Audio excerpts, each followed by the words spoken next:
Hello friends, आज का ये वीडियो तीसरा वीडियो है। आज के इस वीडियो में हम पढ़ेंगे सेंटेंस के बारे में। इसमें हम देखेंगे definition of sentence, parts of a sentence, parts of subject, parts of predicate, object and it's type, and after that types of sentence. तो चलिए शुरू करते हैं। Definition of sentence: combination of words in a definite order having at least a subject and a verb and gives us complete sense is called a sentence. शब्दों का वो समूह जो एक निश्चित कर्म में हो और कर्म कम से कम एक कर्ता और एक क्रिया आए और पूर्ण अर्थ दे, वाक्य कहलाता है। For example, Ram is a teacher. यहाँ पे राम सब्जेक्ट हो गया और इज यहाँ पे वर्ब है। What are the parts of a sentence? There are two parts of a sentence: subject and predicate. What are subjects? About which or whom something is said in the sentence is called subject. वाक्य में जिसके बारे में कुछ कहा जाता है उसे सब्जेक्ट कहते हैं। What is predicate? What is said about the subject in a sentence is called predicate. Subject के बारे में जो कुछ भी कहा जाता है किसी वाक्य में उसे हम प्रेडिकेट कहते हैं। फॉर एग्जाम्पल, हमने जो ये एग्जाम्पल देखा था, राम इज अ टीचर, इसमें राम सब्जेक्ट हो गया, इज अ टीचर प्रेडिकेट हो गया। What are the parts of a subject? There are some parts of a subject. चलिए देख, मैंने एक एग्जाम्पल लिया है जिसमें सब्जेक्ट के जितने पार्ट होते हैं, प्रेडिकेट के जितने पार्ट होते हैं, सब इस सेंटेंस में आ जाएंगे। The sentence is: a beautiful girl sitting on the chair is beating me with a hockey. हमने पढ़ा था कि सब्जेक्ट के दो पार्ट होते हैं, क्वालिफायर और हेडवर्ड। अब क्वालिफायर के तीन पार्ट हमने पढ़े थे: डिटरमाइनर, एडजेक्टिव, एडजेक्टिवल फ्रेज। तो यहाँ पे देखिए, ए जो है वो डिटरमाइनर हो गया, ब्यूटीफुल एडजेक्टिव हो गया, गर्ल यहाँ पे हेडवर्ड है, सिटिंग ऑन द चेयर यहाँ पे एडजेक्टिवल फ्रेज है, इज बीटिंग यहाँ पे वर्ब हो गया, मी ऑब्जेक्ट हो गया, विद हॉकी ऑब्जेक्ट कॉम्प्लीमेंट हो गया। A girl, a beautiful girl sitting on the chair, यहां तक सब्जेक्ट है। Is beating me with hockey, इस यहां तक, इससे हॉकी तक यहां पे प्रेडिकेट हो गया। तो चलिए देखते हैं what are the types of a sentence. हमने सेंटेंस को दो बेसिस पर कैटेगराइज किया है। On the basis of form there are 5 types of a sentence.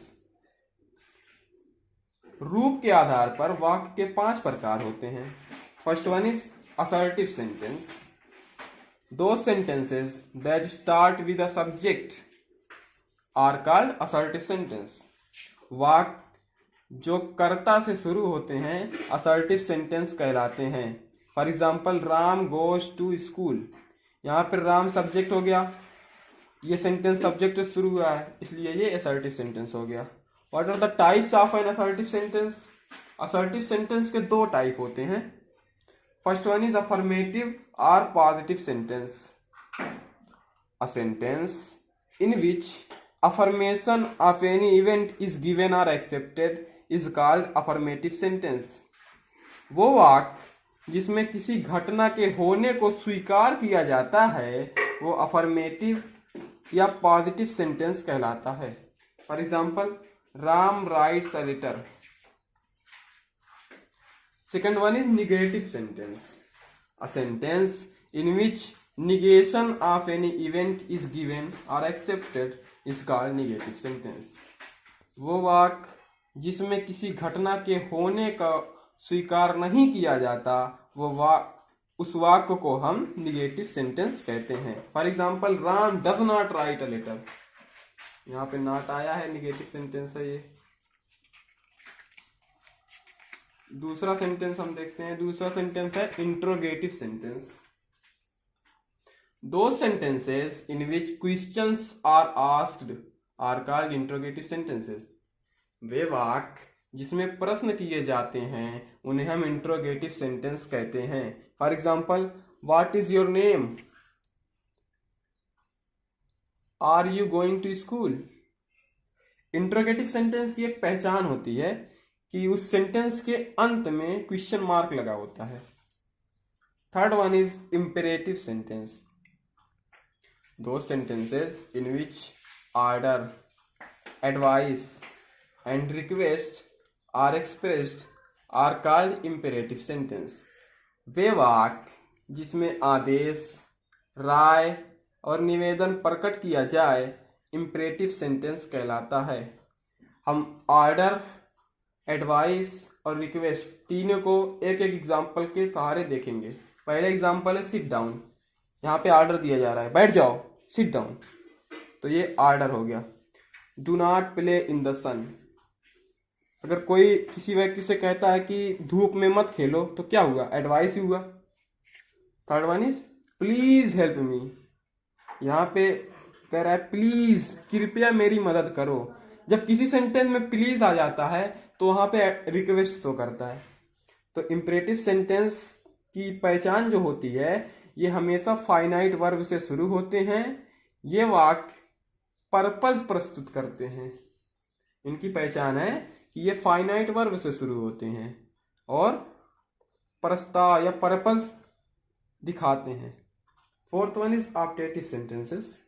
Those sentences in which blessing, curse, wish, etc. are expressed are called optative sentences. वे वाक्य जिनमें कोई इच्छा, कामना, बद्दुआ आदि का भाव प्रकट हो उसे हम ऑप्टेटिव सेंटेंस कहते हैं।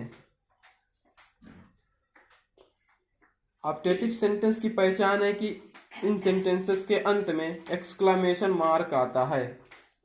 फॉर एग्जाम्पल, हम तीनों को एग्जाम्पल में देखेंगे, ब्लेसिंग, कर्स और विश को। पहला एग्जाम्पल है may God bless you, interjection mark. यहाँ पे ब्लेसिंग दी जा रही है। किसी को जब हम दुआ देते हैं या आशीर्वाद देते हैं तो क्या कहते हैं, भगवान करे तुम खुश रहो, यही हुआ may God bless you. Last में इंटरजेक्शन मार्क आया, ब्लेसिंग हो गई। मे यू डाई सून, अगर कोई किसी से कहता है कि तुम जल्दी मर जाओगे, भगवान करे कि तुम जल्दी मर जाओ, तो ये कर्स हुआ। Third one is may you win the match. May you win the match, भगवान करे कि तुम मैच जीत जाओ, यहां पे विश हो गई।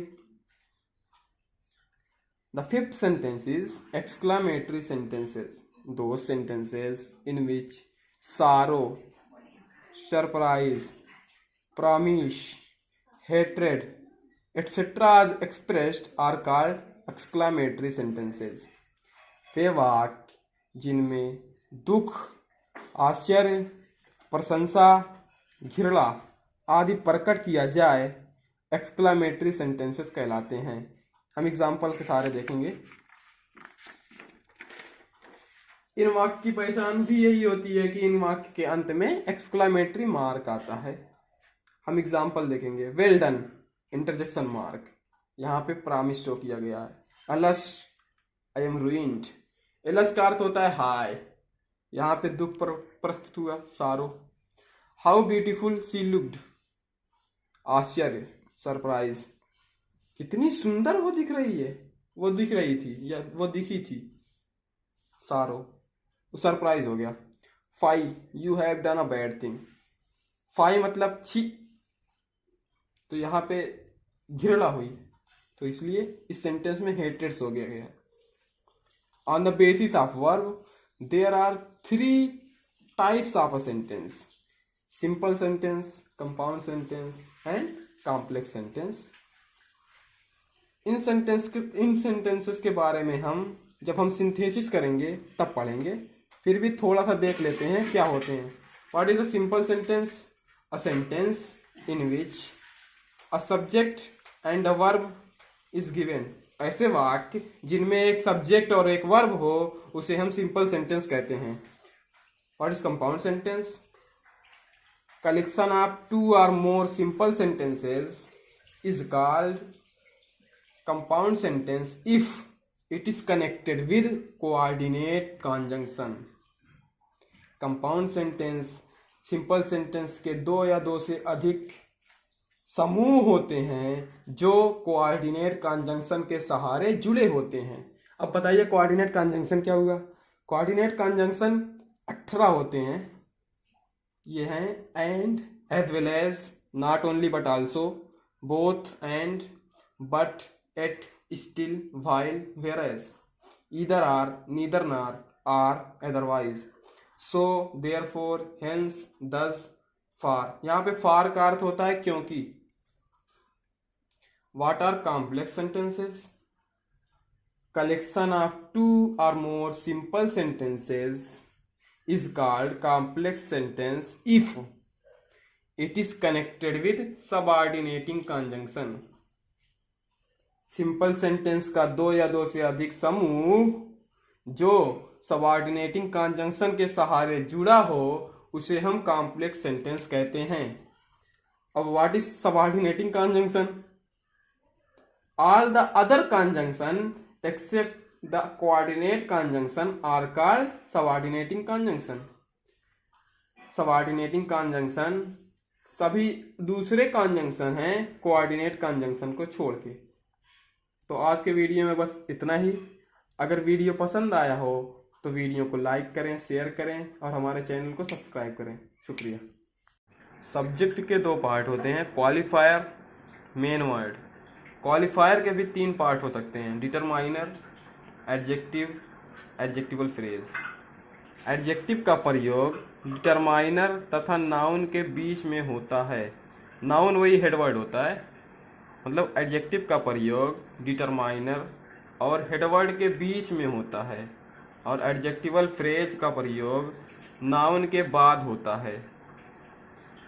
नाउन के पहले यदि डिटरमाइनर एवं एडजेक्टिव हो तो उस नाउन को हम हेडवर्ड कहते हैं। जैसा कि मैंने पहले ही बता दिया, नाउन को ही हम हेडवर्ड कहते हैं एवं उस नाउन के पहले वाले शब्द को क्वालिफायर कहते हैं। वो हेडवर्ड के पहले जो शब्द आता है उसको हम क्वालिफायर कहते हैं। What are the parts of a predicate? There are some parts of a predicate. Predicate के तीन पार्ट होते हैं, जैसा कि हम ग्राफ से देख सकते हैं। प्रेडिकेट के तीन पार्ट, वर्ब, ऑब्जेक्ट, कॉम्प्लीमेंट। हमने एक एग्जांपल लिया है, उसमें देखते हैं। The old man was weaving a net by hand. यहाँ पे द डिटरमाइनर हो गया, ओल्ड एडजेक्टिव हो गया, मैन नाउन या हेडवर्ड हो गया, वॉज वीविंग वर्ब हो गया, अ नेट ऑब्जेक्ट हो गया, बाय हैंड कॉम्प्लीमेंट हो गया। द ओल्ड मैन यहाँ पे क्वालिफायर है, द ओल्ड यहाँ पे क्वालिफायर है, मैन हेडवर्ड है, वाज वीविंग जैसा कि बताया वर्ब है, अनेट ऑब्जेक्ट है, बाय हैंड कॉम्प्लीमेंट है। द ओल्ड मैन तक सब्जेक्ट हो गया, वाज वीविंग अनेट बाय हैंड, यहाँ वाज वीविंग से लेकर बाय हैंड तक प्रेडिकेट हो गया। तो चलिए जानते हैं what are objects. The words which are affected by verb are called objects. वे शब्द जो क्रिया के द्वारा प्रभावित किए जाते हैं कर्म कहलाते हैं या ऑब्जेक्ट कहलाते हैं। What is the identification of a word? हम कैसे जानेंगे कि किसी सेंटेंस में ये शब्द ऑब्जेक्ट है? जब हम मेन वर्ब से क्या या किसी से सवाल करते हैं, जो भी उत्तर आता है उसे हम ऑब्जेक्ट कहते हैं।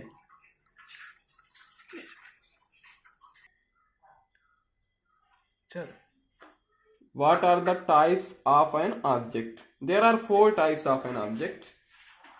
ऑब्जेक्ट के 4 प्रकार होते हैं। First one is direct object. Object that is lifeless is called direct object. वे ऑब्जेक्ट जो निर्जीव होते हैं उन्हें हम डायरेक्ट ऑब्जेक्ट कहते हैं। For example, she bought a pen. पहले तो देखते हैं इसमें ऑब्जेक्ट क्या है। बाय यहाँ पे क्रिया है, बॉट सेकंड फॉर्म है बाय का। अब अगर हम इससे कहते हैं क्या खरीदा, पेन, आ गया उत्तर। तो ये पेन जो हो गया ये ऑब्जेक्ट हो गया। अब ये ऑब्जेक्ट हो गया तो अब बताइए ये पेन क्या है, जानदार या निर्जीव? पेन जानते ही हम लोग कि इसमें जान तो होती नहीं है, इसलिए ये डायरेक्ट ऑब्जेक्ट हो गया। ठीक है। One is indirect object. The object that has life or is living is called indirect object. वे ऑब्जेक्ट जो जीवित होते हैं उन्हें हम इनडायरेक्ट ऑब्जेक्ट कहते हैं। For example, the teacher teaches me. अब यहाँ पहले पता करेंगे यहाँ पे ऑब्जेक्ट क्या है। यहाँ पे टीच वर्ब है, क्या पढ़ाता है, कोई उत्तर नहीं आया। किसे पढ़ाता है? मी, मुझे पढ़ाता है। यहाँ पे मी जो हो गया ऑब्जेक्ट हो गया, और मी यहाँ पे हम जानते हैं जीवित है, इसलिए ये इनडायरेक्ट ऑब्जेक्ट हो गया। तो ठीक है, तो चलिए देखते हैं। Third one is cognate object. Those object that resemble the finite verb are called cognate object. वे ऑब्जेक्ट जो वर्ब से मिलते जुलते हैं कॉग्नेट ऑब्जेक्ट कहलाते हैं। For example, he ran a race. यहाँ पे वर्ब मेन वर्ब यहाँ पे है रैन, ये रन का सेकंड फॉर्म है, और यहाँ पे ऑब्जेक्ट जो हो गया रेस हो गया। रन से रेस बना हुआ है, तो इसलिए हम जो ये रेस है उसको हम कॉग्नेट ऑब्जेक्ट बोलेंगे। ठीक है। Fourth one is retained object. Retained object, पहले हम इसको एग्जांपल से देखते हैं। Ram gave me a pen.